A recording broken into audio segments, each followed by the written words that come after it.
Hi hello నమస్తే welcome to హాదాబ్ Hyderabad. నేను మీ సత్య. యాదాద్రి భువనగిరి జిల్లా మోత్కూర్ మున్సిపాలిటీ 1వ వార్డు అభ్యర్థి 1వ వార్డు బీఆర్ఎస్ అభ్యర్థి చొల్లేటి నరేష్ మనతో ఉన్నాడు. నమస్తే నరేష్. నమస్తే అన్న. మొదటిసారి చూస్తుంటే యువకుడిగా ఉన్నావు. మొదటిసారి ఒక ఉద్యమ పార్టీ నుంచి పోటీ చేస్తున్నందుకు మున్సిపాలిటీగా ఎలా అనిపిస్తుంది? ఫస్ట్ ఆఫ్ ఆల్ నన్ను నమ్మి నాపై నమ్మకం ఉంచి బీఆర్ఎస్ పార్టీ తరఫున బీఫామ్ అందజేసిన గాదర్ కిషోర్ కుమార్ గారికి ప్రత్యేక ధన్యవాదాలు.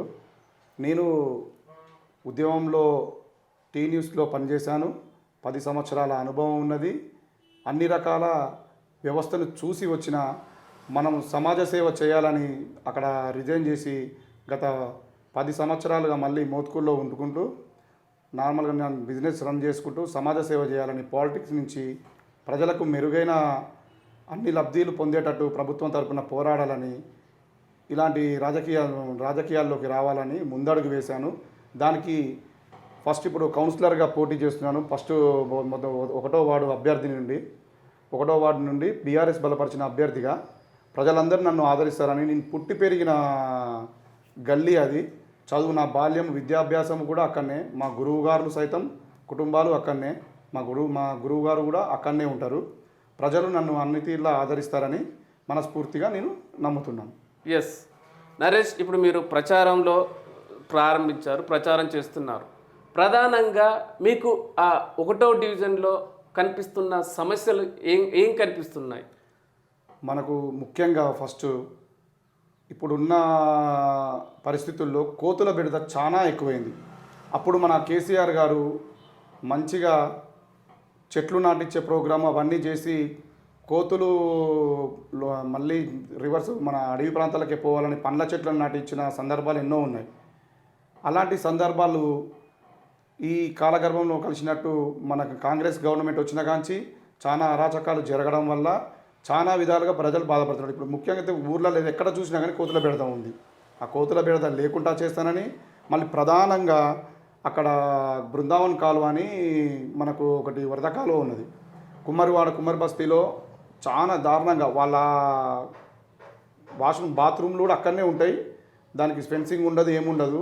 వరద వచ్చినప్పుడు చాలా దారుణంగా లోపలికి వస్తే చిన్నపిల్లలు అయితే చూస్తుండగా మళ్ళీ అటు పోయి దాన్ని పడే ఆస్కారాలు చాలా ఉన్నాయి. అంతెందుకు నా బాల్యమిత్రుడు చెరువుకట్ట దగ్గర ఉంటాడు, వాళ్ళ కొడుకు ఆడుకుంటూ ఆ వరదగాలో దాంట్లో పడ్డాడు. ఫెన్సింగ్ లేక దానికి సరైన వసతులు లేక. అలాంటి ప్రాబ్లం ఏం లేకుండా అట్లా దాన్ని వెంబడే నన్ను గెలిచిన మరుక్షణమే దానికి సంబంధించిన ఫెన్సింగ్ పనులు నేను చేపడతాను. అంటే కాంగ్రెస్ ప్రభుత్వం 2 సంవత్సరాల కాలంలో మోత్కూరు అభివృద్ధి జరగలేదంటారా? ముమ్మాటికి. ఇప్పుడు కూడా రైతు బంధు ఈ క్షణం కూడా పడలేదు కదా. ఇప్పుడు మనకు పడాల్సిన రైతు బంధు కూడా పడలేదు. పాపము ఎంతో కష్టపడి 10 లక్షలు అని చెప్పేసి దళిత బంధు ఇస్తే దాంట్లో 3 లక్షలు ఫస్ట్ చేసినప్పుడు దాన్ని హోల్లో పెట్టారు. కనీసం 3 లక్షలన్నా వాళ్ళకు గవర్నమెంట్ ఇవ్వాలి కదా. అలాంటిది కూడా లేకుండా ఉన్నది. అట్లానే కొన్ని చోట్ల సీసీ రోడ్లకు డ్యామేజ్ అయిపోయిన దాని పునరుద్ధరణ, మళ్ళీ స్తంభాల మీద చాలా వరకు ఇరుకు మనకు ఈ ఊర్లలో అంటే ఎట్లాంటి సార్ గల్లీలు చిన్నగా ఉంటాయి. అలాంటి ప్రాంతంలో స్తంభాలు చాలా అప్పటి కాబట్టి ఒరిగిపోయి ఉన్నాయి. అవి మళ్ళీ ఇళ్ళ మీదకి వస్తున్నాయి వైర్లు. అలాంటి ప్రాబ్లము లేకుండా చూస్తాను. బల్బు వీధి లైట్లు వెలిగేటట్టు చూస్తాను. అన్ని తీర్లా 1వ వార్డుని అభివృద్ధి చేసుకుంటాను. ఎందుకంటే నేను పుట్టి పెరిగిన ఏరియా. మా అమ్మగారైన ఊరు మోత్కూరు, మా నాన్నగారు పక్కనే పాటిమెట్లనే. ఇక్కడనే మేము మా నాన్న కరెంట్ డిపార్ట్మెంట్ చేస్తాడు. గత 40-50 సంవత్సరాల నుంచి మేము ఇక్కడనే ఉంటున్నాము.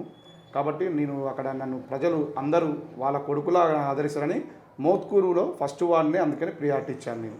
అంటే నరేష్, ఇప్పుడు ప్రధానంగా మీరు ప్రచారంలో తిరుగుతున్నప్పుడు ప్రజలు ఆ స్థానికంగా ఉండే ప్రజలు మీతో వాళ్ళు చెప్పుకుంటున్న సమస్యలు ఏమి ఉన్నాయి? ఇప్పుడు నేను ప్రధానంగా నిన్న సాయంత్రము ఇక్కడ ఎస్సీ కాలనీ అంటే మన గణేష్ నగర్ కాలనీ పాత బస్ స్టాండ్లో ఉన్నది. చాలా అంటే చాలా దారుణం. లైటింగ్ లేదు, వెలుతురు లేదు, మోరీ సక్రమంగా లేదు. చాలా ఎంత ఇబ్బందులు ఎదుర్కొంటారు అంటే అంత ఇబ్బందులు ఎదుర్కొంటారు.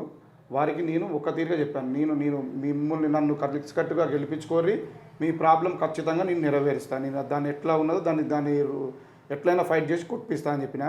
అలా కాదని చెప్పేసి మీరు గెలిపించకుండా నా తెలివితో, నాకున్న ఇన్ఫ్లుయెన్స్ తోటి, నాకున్న పరిచయాలతోటైనా మీ ఇబ్బందిని నేను పరిష్కరిస్తానని హామీ ఇచ్చాను. అంటే ఇప్పుడు మీరు చూస్తేనే ప్రతిపక్ష పార్టీ అంటే వాస్తవానికి అటు అధికార పార్టీ ఏం చెప్తుంది, అధికార పార్టీతో ఏ పనులు అయినా అయితే అధికార పార్టీ పథకాలు ఇస్తుందని చెప్తున్నారు. మరి దాన్ని మీరు ఎలా ఎదుర్కొంటున్నారు? ఇప్పుడే సత్యమన్న ఒకటి గత ప్రభుత్వం బీఆర్ఎస్ ప్రభుత్వం ఉన్నప్పుడు మా ఎమ్మెల్యే మా సహచరుడు మాకు ఉద్యమంలో ఉన్న అన్న, మాకు గైడెన్స్ ఇచ్చిన అన్న గాదర్ కిషోర్ కుమార్ గారు చేపట్టిన ప్రాబ్లం శాంక్షన్స్ తీసుకొచ్చినాయి తప్ప ఇంకోటి ఏదన్నా ఒక్కటి కొత్త దానికి శంకుస్థాపన కొబ్బరికాయ కొట్టిరంటే నిరూపించమని చెప్పండి, దేనికైనా మేము రెడీ.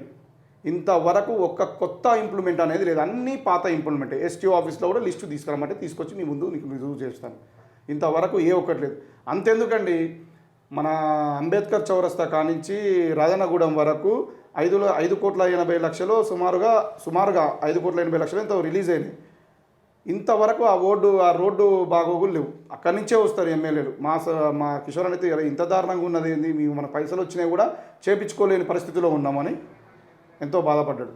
అంటే ఇక్కడే మనకేమర్థమవుతుందంటే గత 5 సంవత్సరాలు కూడా బీఆర్ఎస్కి అవకాశం ఇచ్చారు, వాళ్ళు ఏం చేయలేదు. సార్ మాకు అవకాశం ఇవ్వండి, అధికారం ఉంది, మేము మార్చేస్తాం, మోత్కూరు రూపురేఖలు మార్చేస్తాం అని హామీలు ఇస్తున్నారు. మరి మీరు ఒకటేనండి, మేమేమో ఇప్పుడు ప్రభుత్వంలో మేము రానికి మేము ఏవైతే ఆ వాగ్దానం చేసినామో అవి చేసి చూపించినాం.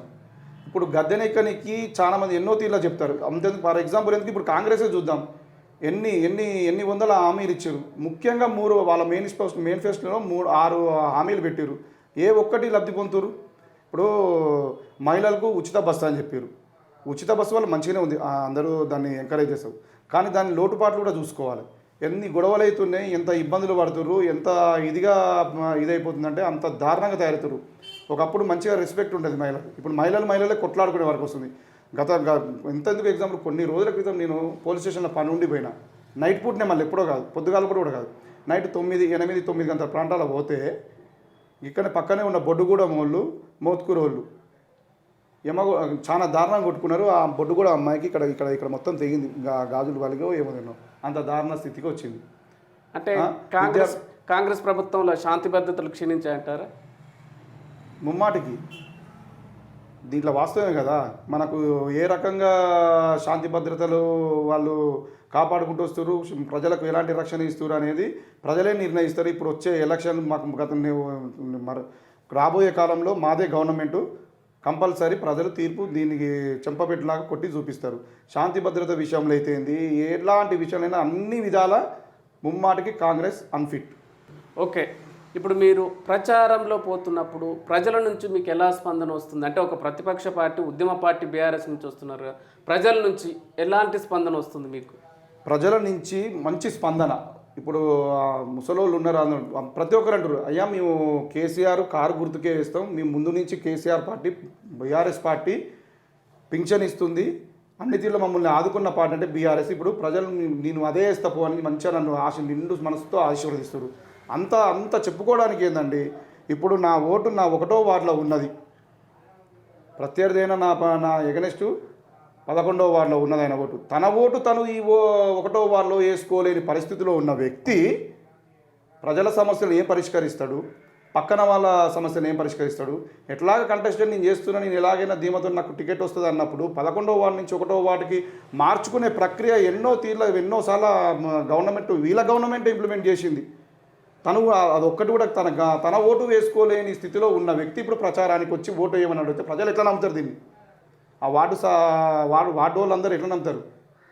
ఇప్పుడు వినాయకుడు విగ్రహాలు ఇవన్నీ ఇస్తే ఓట్లు వేసే కాలం పోయింది. సమాజ సేవ వేరు, రాజకీయ సేవ వేరు, రెండింటికి వ్యత్యాసం ఉంటుంది. ప్రజలు దాన్ని గమనిస్తూనే చూస్తారు. మన మధ్యలో పెరిగిన వ్యక్తి, మన మధ్యలో ఉన్న వ్యక్తి, అందరికీ సుపరిచితుల వ్యక్తి, ఉద్యమంలో చురుగ్గా పాల్గొన్న వ్యక్తి, అన్ని తీర్ల అనుభవం ఉన్న వ్యక్తి, చదువుకున్న వ్యక్తి కాబట్టి నన్ను ఎట్లాగా ఆదరిస్తూనే ఉండరు ప్రజలు. మంచిగా నిండు మనసుతో బీఆర్ఎస్ పార్టీకే ఇస్తాము, మా ఓటు బీఆర్ఎస్కే అని చెప్తున్నానండి. ఎస్, ఓ చదువుకున్న యువకుడిగా, విద్యావంతుడిగా, ప్రధానంగా టోటల్ మోత్కూరులో గతానికి ఇప్పటికీ జరిగిన అభివృద్ధి కుంటుపడింది అంటున్నారు. అంటే గతంలో మీరిచ్చిందే జరిగిందా, ఇప్పుడేం జరగలేదని చెప్తున్నారా? గతంలో కుంటుపడ్డది, గతంలో ఉన్నది అన్న దానికి మీ క్వశ్చన్కి ఇప్పుడు అక్కడ మీరు చూస్తే మేము ఇప్పుడు ఇప్పుడు మీరు వచ్చారు సత్యం గారు రోడ్డు వెంబడి, అది మేము చేసిందే రోడ్డు వెడల్పు. ఇంకా ఎంతో మేము 40 ఫీట్లు అని చెప్పి ప్రజలు యాక్చువల్గా 50 ఫీట్లు ఉండాలి, ఒప్పించుకొని 40 ఫీట్లు దిప్పించినాం ప్రజలతోటి, అందరితో ఒప్పించుకొని. తర్వాత మా అవిశ్వాసం పెట్టారు, మా చైర్మన్ చేంజ్ చేయండు, వేరే వచ్చిన చైర్మన్ అయినా ఇష్టం ఉన్నట్టు చేసుకోండి అన్నట్టు మాట్లాడారు. మా అభివృద్ధి పనులే కనబడుతున్నాయి తప్ప మిగతాది ఏమీ లేదు. అసలు ఎందుకండి మొన్నటి మాకేమో బీఫామ్లు ఒక రోజు ముందు వస్తే వాళ్ళకు 3వ తారీఖు 12 గంటల వరకు అభ్యర్థి ఎవరని ప్రకటించలేని స్థితిలో ఉన్నారు. ఒకరేమో అమ్ముకున్నారని, ఒకరేమో టీపీసీసీలని, ఒకరేమో ఆ ఫైరోలు ఈ ఫైరోలు గ్రూపు. కాంగ్రెస్ పార్టీ అంటేనే గ్రూపు రాజకీయం. దాంట్లో ఏ ఒక్కరు ఏ మాట మీద ఉంటారు, ఎప్పుడు ఎవరికి టికెట్ వస్తుందనేది తెలియదు. మా సారు మమ్మల్ని మేము నమ్ముకున్న కార్యకర్తలకు అన్యాయం చేయకుండా ముందు నిలబడి నేనున్నా మీకు ఎందుకు భరోసా అని చెప్పేసి అభ్యర్థులు నేను ప్రకటించే విషయంలో ఎలాంటిది కాకుండా తన నిర్ణయంతో తీసుకొని మా దాంట్లో ఏ ఒక్కరు పోటీకి రాకుండా డైరెక్ట్ బీఫామ్లు ఇచ్చిండు. ఏదో అట్నే స్కూటీలో పోతుంది అది అని కాబట్టి నాకు వేయాలి, ఎందుకంటే మళ్ళీ మొత్తం ప్రత్యర్థులు లేకుండా పోతారు కాబట్టి ఏదో వేసుకుంటాం అట్లా. అంతకు మించి ఎలాంటిది లేదు. అభివృద్ధి పనుల్లోనైనా ఎక్కడైనా మా గత ప్రభుత్వం చేసిన అభివృద్ధులు తప్ప ఈ విషయంలో ముమ్మాటికి బల్లగుద్ది చెప్తున్నా, ఎలాంటి అభివృద్ధి జరగలేదు మోత్కూర్ కాన్స్టిట్యున్సీ అయినా. ఓకే, ఒకటో డివిజన్ బీఆర్ఎస్ అభ్యర్థిగా నరేష్ మీరు గెలిస్తే ఆ డివిజన్కు మీ అభివృద్ధి చేయడానికి మీకు దగ్గరున్న ప్రణాళికలు ఏంటి, మీరు గుర్తించిన సమస్యలు ప్రధానంగా ఏంటి?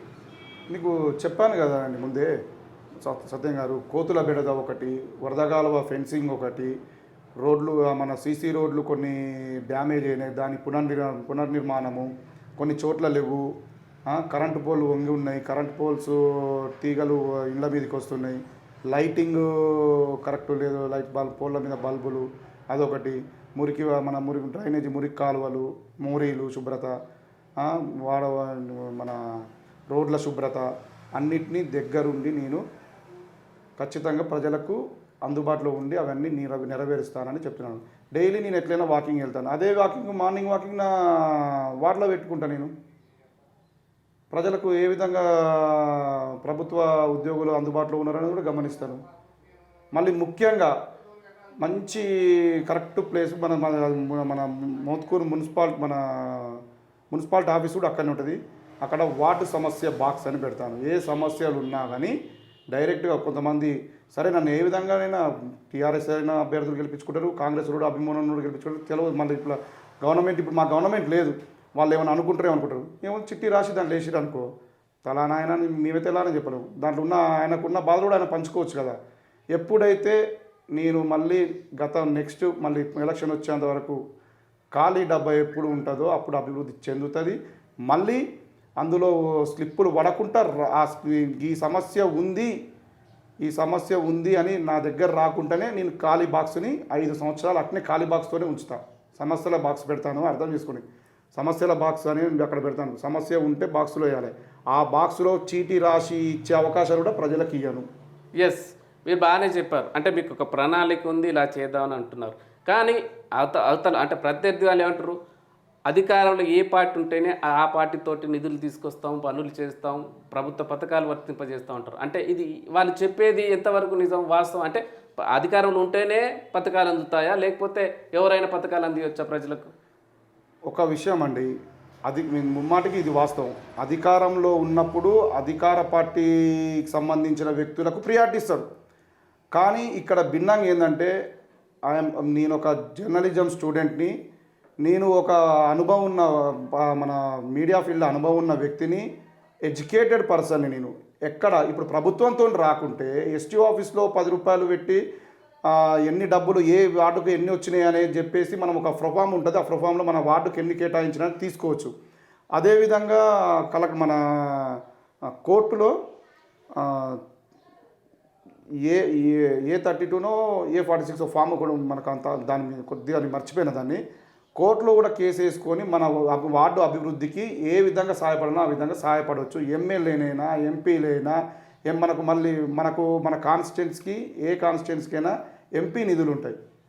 ఎంపీ నిధుల నుంచి ఖచ్చితంగా ఆయన ఈ పార్టీ ఆ పార్టీ కాదు, ఖచ్చితంగా ఎంపీ నిధుల నుంచి ఎంపీ నిధులు అనేది ఖచ్చితంగా అభివృద్ధి చేయనికే ఉంటుంది, దాన్ని మాత్రం రిటర్న్ తీసుకోనికి ఉంటుంది. కాబట్టి ఎంపీ నిధుల నుంచైనా ఎమ్మెల్యే నిధుల నుంచైనా ఎలాగనైనా నేను పోరాడతా. ప్రతిపక్షంలో ఉన్నా, ప్రతిపక్షంలో మన గవర్నమెంట్లో ఉన్నా, ఏ విధంగా కొడతా. మా పార్టీ గవర్నమెంట్లో లేకున్నా కానీ ప్రతిపక్ష పార్టీ అయినా నేను ఎడ్యుకేషన్ పర్సన్ కాబట్టి నాకు కొట్లాడే అర్హత నాకున్నది. నేను ఏ విధంగా కొట్లాడను, ఫైట్ చేయాలని తెలివి నా దగ్గర ఉన్నది. నేను చదువుకున్న వ్యక్తిని, నేను ఎన్నో విధాలా చూసి వచ్చిన వ్యక్తిని, ఎన్నో రాజకీయ నాయకులు చూసినా ఏం మాట్లాడితే ఎక్కడ ఏం జరుగుతుంది అనేది అవగాహన ఉన్న వ్యక్తిని, ఇంతగానో అవగాహన ఉన్న వ్యక్తిని.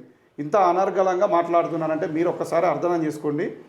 మీరు కనుక నన్ను ఇప్పుడే ఇట్లా మాట్లాడితే గెలిపిస్తే మీ గురించి ఎంత కొట్లాడుతానో మీ మన ఓటర్ మహాశయులకే విజ్ఞప్తి చేస్తున్నాను నేను 1వ వార్డు తరపు నుంచి. అంటే ప్రజలకు ఎప్పుడు 24 గంటలు 24/7 365 డేస్ అందుబాటులో ఉన్నానని వాళ్ళకి హామీ ఇస్తున్నారా? ఖచ్చితంగా. ఇప్పుడు నేను దీని విషయంలో మంచి క్వశ్చన్ అడిగారు మీరు. ఇప్పుడు నేను మోత్కూరునే ఉంటా. మోత్కూరు నేను పుట్టి పెరిగిన ఊరు. తను పక్కన నుంచి వచ్చారు, ఇక్కడ సెటిల్ అయిన వ్యక్తి.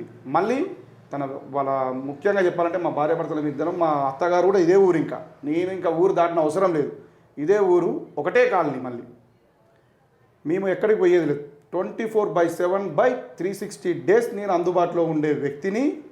మళ్ళీ తను వ్యాపారాలు ఎన్నో ఉన్నాయి. తన భార్య మా కంటెస్టెడ్ చేసే ఆ ప్రత్యర్థులైన ఎవరైనొచ్చు, వాళ్ళు భార్య గవర్నమెంట్ ఎంప్లాయ్, ఆయన వెల్ సెటిల్డ్ హైదరాబాదు, వ్యాపారాలు హైదరాబాదు, ఎన్నో రకాల వ్యాపారాలు ఉన్నాయి.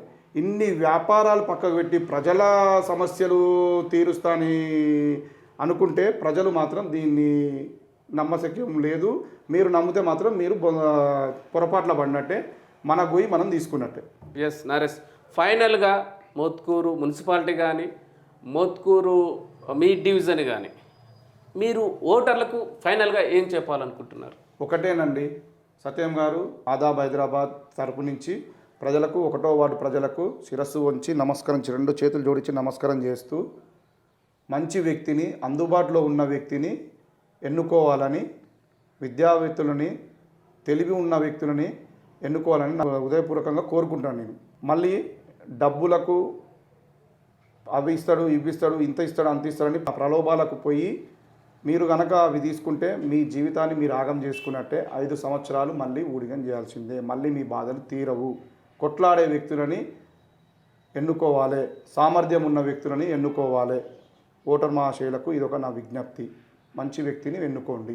నేననే కాదు, ఇంకా నాకంటే ఇంకా మంచిగా ఉంటే అతను కూడా ఎన్నుకోండి. దాంట్లో నేను ముక్కుసూటిగా చెప్తున్నాను. నాకంటే నా విధంగా మాట్లాడినట్టు వ్యక్తి అయినా నా తీరుగా కలుపుకోబోయేవాడు ఉంటే నువ్వు కాదురా ఇంకో అతను ఉన్నాడని నిరూపించండి. దానికి నేను రుణపడి ఉంటాను. 1వ వార్డు ఓటర్ మహాశయులందరికీ పేరు పేరున 2 చేతులతో జోడించి నమస్కరిస్తున్నాను. 11వ తారీఖు ఉదయం 7 గంటల నుంచి సాయంత్రం 5 గంటల వరకు ఎన్నికల పోలింగ్ ఉంటుంది. ఎక్కడ ఉన్నా కానీ, హైదరాబాద్ ఉన్నా కానీ, ఇక్కడైనా సరే తప్పకుండా అత్యధిక మెజారిటీతో బ్యాలెట్లో కూడా మొదటి పేరు చొల్లేటి నరేష్, కారు గుర్తుకు మీ అమూల్యమైన ఓటు వేసి అత్యధిక మెజారిటీతో నన్ను గెలిపించగలరని, ఆశీర్వదించగలరని నా యొక్క ప్రార్థన. ఇది యాదాద్రి భువనగిరి జిల్లా మోత్కూర్ మున్సిపాలిటీ 1వ అభ్యర్థి నరేష్ మనతో పంచుకున్నటువంటి విశేషాలు. మరో అభ్యర్థితో మళ్ళీ కలుసుకుందాం. Sign of.